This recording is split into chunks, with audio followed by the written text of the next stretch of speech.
I thought I'd make a quick video about this saw. I don't think there are too many out there about it, but it's the 10-inch Hitachi, I think it's CF-10R. I don't believe they make it anymore, but it's an okay saw for a contractor job site variety. It's certainly not the best, but definitely not the worst I've ever used. I've done a couple things to it that make it a lot more bearable to use, like this zero clearance insert, which people would probably say is sort of silly to use on a contractor saw, but to be honest, it makes it a whole lot more bearable. And this actually works pretty well. It made it a heck of a lot less dusty. This thing was very, very dusty before I did this. The trouble with making one of these for a saw like this is that on this saw and a lot of other job site saws I've seen, it's not just one depth for the flange here. There's that one and that one, which are actually two different depths, and then these very shallow flanges around the edges that are a third depth. Makes it sort of interesting to make one of these things, but I did the entire thing on the bandsaw and the drill press, and it came out okay. Just running it through the bandsaw vertically like that to create those different depths, and then using the Forstner bit on the drill press here and here and here. Oh, and here too. It's not the prettiest, but it works pretty well. It's a heck of a lot less dusty, I can say that. Also, this is normally a bag set up to catch the sawdust, and I use that sometimes, but if I'm in my basement working with this saw, then I made this circular half-inch thick plywood cutout.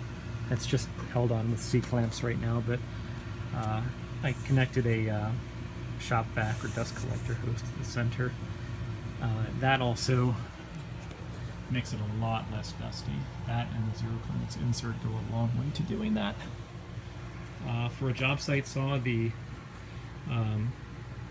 aluminum extruded fence really is not that bad. The miter gauge is junk. Not even really worth talking about, but that's the case on a lot of these. It locks very positively in the front. The alignment usually stays pretty close, and it locks in the back too, which is a good feature.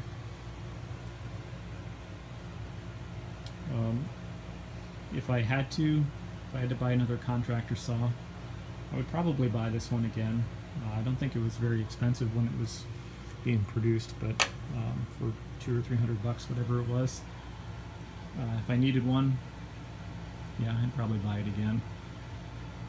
I have a cast iron top, very old table saw, which actually is a much better one than this, that I'm going to do as a future project to clean it up and put a new outfeed table on it and so forth, and start using that. But in the meantime, this is what I use, and it gets the job done.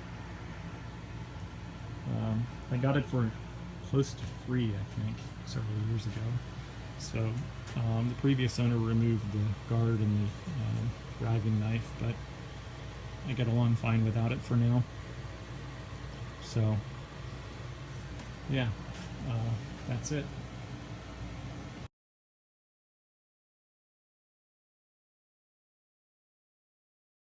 One other quick note about the zero clearance insert. There's a lot of good materials that you can use for something like this. One you don't see a lot is a softwood, and that's what I made this one out of, just because that's what I had at the time laying around, a piece of clear pine. And for softwood zero clearance insert, it's working really well. You can see how well it's held up. I've used it a lot, and it's doing pretty well. Just a quick note on that. So if you have enough material, which ironically as I say that, it doesn't look like I do, but if you have enough material of whatever you're using to support the insert around its edges and the flanges that it rests on, um, it looks like a softwood does actually work pretty well for this.